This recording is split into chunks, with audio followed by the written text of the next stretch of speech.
ከቀናት በፊት በአርባ ምንጭ ከተማ የተከሰተውን የሰማ ሰው ሁሉ ልቡ እጅግ በጣም አዝኖ ነበር።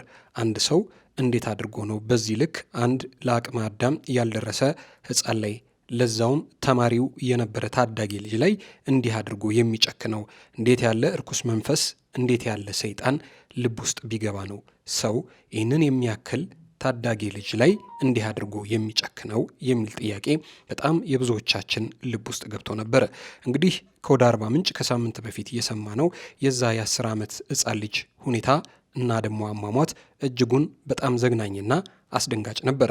ነገሩን እጅግ በጣም እንዲከፋ ያደረገው ነገር ደግሞ ይህንን የፈጸመው እንደዛ ያንን ታዳጊ ገድሎ ሽንት ቤት እየከተተው የገዛ አስተማሪው መሆኑ ነበረ። እንዴትስ አድርጎ ነው እንዲህ የጨከነው የሚል የብዙዎቻችን ጥያቄ ነበር።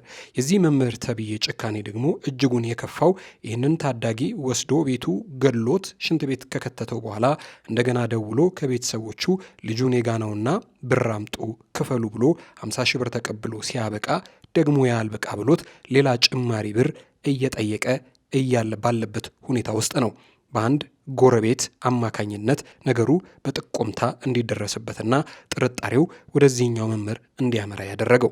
ይህ ነገር ታዲያ መላውን የአርባ ምንጭ ነዋሪ እጅጉን አስቆጥቶ ነበር። ነዋሪው ሰልፍ ወጥቶ ፍትህ እያለ እየጠየቀ ነበር፣ ለዚህ የ10 ዓመት ታዳጊ ልጅ ማለት ነው። ታዲያ እስከ ዛሬ ባልለመድነው መልኩ በዚህ 10 ዓመት ሕፃን ላይ ግድያ የፈጸመው ግለሰብ በፍርድ ቤት ሞት እንዲቀጣ ተበይኖበታል። ሰላም ጤና ይስጥልን። የተወደዳችሁና የተከበራችሁ የጊዜ ሚዲያ ቤተሰቦች እንዴት አላችሁ? በያላችሁበት የዓለም ጫፍ በያላችሁበት የሀገር ጥግ ሁሉ ሰላም፣ ፍቅር፣ ጤና ትሆኑ ዘንድ ዘወትራዊ ምኞታችን ነው። ኤልያስ ደግነት ነኝ። የምትከታተሉት ጊዜ ሚዲያን ነው። በዛሬው መሰናዷችን መግቢያችን ላይ እንደነገርናችሁ ከሳምንት በፊት አርባ ምንጭ ከተማ ውስጥ በአሰቃቂ ሁኔታ በ10 ዓመት ሕፃን ላይ ግድያ የፈጸመው ግለሰብ በሞት ስለመቀጣቱ ነው ልንነግራችሁ እየወደድ ነው። እስከ መሰናዷችን ፍጻሜ ድረስ አብራችሁን ቆዩና መሰናዷችንን ተከታተሉልን። በቆይታችሁም ጊዜ ሚዲያን ሼር፣ ላይክ፣ ሰብስክራይብ፣ ኮሜንት ታደርጉ ዘንድ ጠየቀን። ክበሩልን።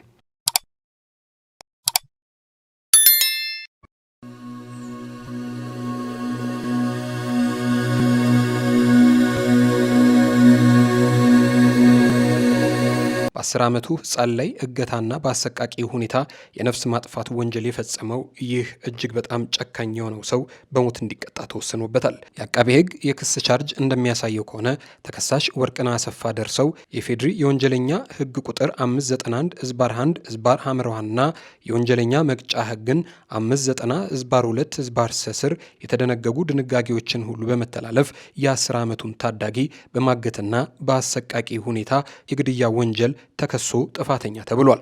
ተከሳሹ በአርባ ምንጭ ከተማ አስተዳደር ሴቻ ክፍለ ከተማ ዶይሳ ቀበሌ በተለምዶ ኒው ቪዥን ተብሎ በሚጠራው አካባቢ ዳር 3 ቀን 2018 ዓ.ም ከቀኑ 10 ሰዓት እስከ ቀኑ 12 ሰዓት ባለው ጊዜ ውስጥ ተከሳሽ አስቀድሞ ማንኛውንም ሕፃን ልጅ ጠልፎ በመያዝ ከተጠላፊው ቤተሰብ ገንዘብ በመውሰድ የራሴን ኑሮ እቀይራለሁ በሚል አደገኛ አስተሳሰብ ይህንኑ ዓላማ ለመፈጸም እንዲያስችለው ፕላስቲክ ማሸጊያ እቤቱ አዘጋጅቶ ማኖሩን የአቃቤ ሕግ የክስ ዝርዝር ያሳያል።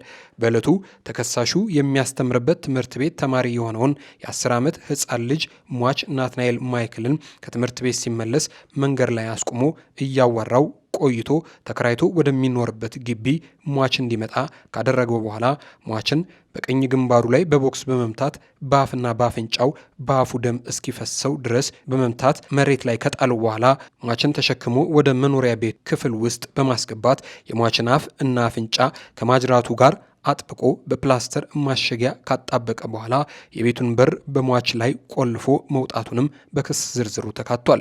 ተከሳሽ ሟችን ይዞ ከአካባቢው ለመሰወር እንዲያመቸው የአካባቢውን ሁኔታ ሲቃኝ ሟች የታሸገበትን ፕላስተር ታግሎ በመፍታት ራሱን ለማትረፍ የድረሱልኝ ጩኸት በማሰማቱ ተከሳሽ ተመልሶ በመምጣት በድጋሜ አፍና አፍንጫውን አጥብቆ በማፈን ካሸጎ በኋላ ሟችን በሕይወት እያለ ፎቶግራፍና ተንቀሳቃሽ ቪዲዮ በስልኩ በመቅረጽ አመቺ ቦታ ሲደርስ ከሟች ቤተሰብ ጋር ገንዘብ ለመደራደር በማሰብ የሟችን አንገት በአንሶላ አንቆ ሕይወቱን እንዲያልፍ ካደረገ በኋላ አስክሬኑን የገደለበት ቤት መጸዳጃ ቤት ውስጥ እንደከተተውም በክስ ዝርዝሩ ተጠቅሷል። ተከሳሽ አስክሬኑ እንዳይታይ የአንሶላ ጨርቅ ከላይ በመጣልና በመሰወር ከሚኖርበት ቤት አካባቢ ሸሽቶ ህዳር 5 ቀን 2018 ዓ.ም በመኪና ተሳፍሮ ወደ ምዕራብ አባያ ወረዳ አቅጣጫ በማምለጥ ላይ እያለ ፉራ ቀበሌ ውስጥ በህብረተሰቡና በፖሊስ ብርቱ ክትትል ሊያዝ ችሏል።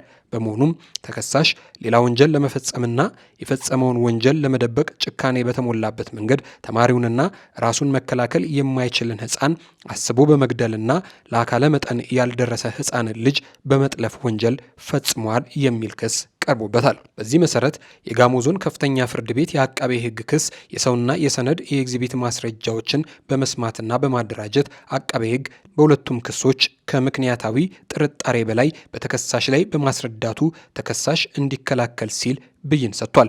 በመሆኑም ተከሳሽ መከላከያ ማስረጃ የለኝም ሲል መከላከል ባለመቻሉ ፍርድ ቤቱ ዛሬ ህዳር 18 ቀን 2018 ዓ.ም በዋለው ችሎት የግራ ቀኙን የቅጣት አስተያየት በመቀበል ከመረመረ በኋላ በተከሳሽ ላይ ሌሎችን ያስተምራል፣ ያስጠነቅቃል በሚል መሰረት በሞት እንዲቀጣ ወስኖበታል። ሁኔታው ስላላማረ ከትምህርት ቤቱ አባረውታል የትምህርት ቤቱ ማህበረሰብ።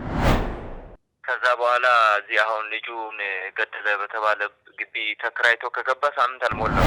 ማይሆን ነገር ይጠይቃል የሚል ነገር እዛው ግቢ ተከራይቶ ያለ ግለሰብ ሁላ ጠይቆት ከዛ በኋላ እንደተለያየ ነው ከትናንት ወዲያ። ከዛ ልጁ ጠፋ። ልጁ ሲጠፋ ፍለጋ ተጀመረ። ሰው ሲፈልግ አሁን ገዳይ ተብዬውም አብሮ ይፈልጋል ከልጁ ጋር 50 ሺህ ብር ጠየቀ ቤተሰብን። 50 ሺህ ብር በአካውንቱ አስገባ። ከሱ ልጁን ገሎ ቤት አስቀምጦ ከዛ በማዳበሪያ ጠቅሎ ሽንት ቤት ትናንት ነው የጣለው። አስገብቶ አሁንም ሌላ 50 ሺህ ብር እንዲጨምሩ ጠየቀ። አካባቢው በእግር ተራምዶ ወደ ምዕራብ አካባቢ ሊደርስ ሲል በእግር ሲሄድ ነው ከዛ አካባቢ የተያዘው። ግቢ ውስጥ ማንም አልነበረም፣ እሱና ልጁ ብቻ ነበር ብሎ ነገሮችን እንደውም በደንብ እንዲታወቅ ያደረገው ይሄ እዛው ተከራይቶ ያለ ሰው ነው። ቤተሰብ የምትለው ነገር የለም። የአርባ ምንጭ በጠቅላላ ቤተሰቡ ነው እያለቀሰ ነው፣ ቤተሰቡ ነው እየጠየቀ ነው። መቼም ነገርን ነገር ያነሰዋል ነውና እንዲህ ያለውን የወንጀለኛ የፍርድ ቤት ውሳኔን በተመለከተ ካነሳን አይቀር ከዚህ ቀደም የተፈጸመን እጅግ አሰቃቂ ግድያ በተመለከተ ሌላ ወንጀለኛ እንዲሁ በ20 ዓመት በእስራት መቀጣቱን ልነግራችሁ ወደድን። ከ2 ዓመት በፊት መላ ኢትዮጵያውያንን ያስቆጣውና መነጋገሪያ የሆነው የብርቱካን ታሪክ መቼም የሚዘነጋ አይደለም። ብርቱካን የሐረማያ ዩኒቨርሲቲ ምሩቅ ነበረች። ገና ስራ ከያዘች 1 ወር ባልሞላት ጊዜ ውስጥና የመጀመሪያ ደሞዟን እንኳ ተቀብላ ለእናቷ ያሰበችውን ያለመችውን ያቀደችውን ሳትገዛ ነበረ ፍቅሬን ለምን አልተቀበልሽም በሚል ተልካሻ ምክንያት ህይወቷ በአደባባይ የተነጠቀው። ተከሳሽ ጥላውን መላኩ ነበር ይህንን ወንጀል የፈጸመው። ብርቱካንን በግፍ ለገደለው ግለሰብ ጥላውን መላኩ የ20 ዓመት ጽኑ እስራት ፍርድ ቤት በይኖበታል። ይህ ፍርድ የወንጀለኛውን ቅጣት የሚያረጋግጥ ቢሆንም ቅሉ የአንዲትን እናት ስቃይና ህመም ግን መቼም ቢሆን ሊመልስ የሚችል ጉዳይ አይደለም። እናት ብቸኛ ልጇን በግፍ የተነጠቀችውን የብርቱካን እናት ዛሬም ድረስ በአሰቃቂ የሐዘን ሁኔታ ውስጥ ነው ያለችው። በየጊዜው ዕለት ዕለት የልጇ መቃብር ጋር በመሄድ መቃብሯን ስታጥብና እዛው ስታለቅሶላ ታመሻለች አሉ።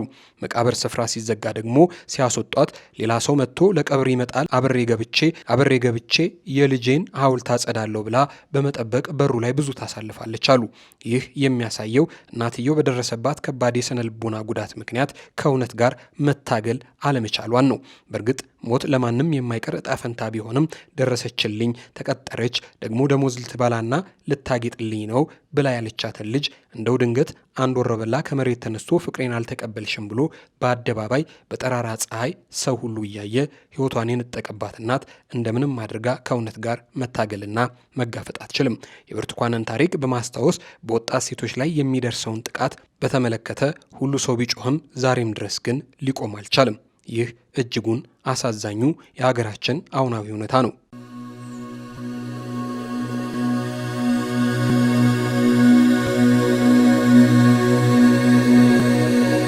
የተወደዳቸውና የተከበራቸው የጊዜ ሚዲያ ቤተሰቦች አብራችሁን ስለቆያችሁ እጅግ በጣም ከልብ አድርገን እናመሰግናለን። ክበሩልን። ጊዜ ሚዲያን ሼር፣ ላይክ፣ ሰብስክራይብ በማድረግ ቤተሰብ አድርጉን። እናመሰግናለን።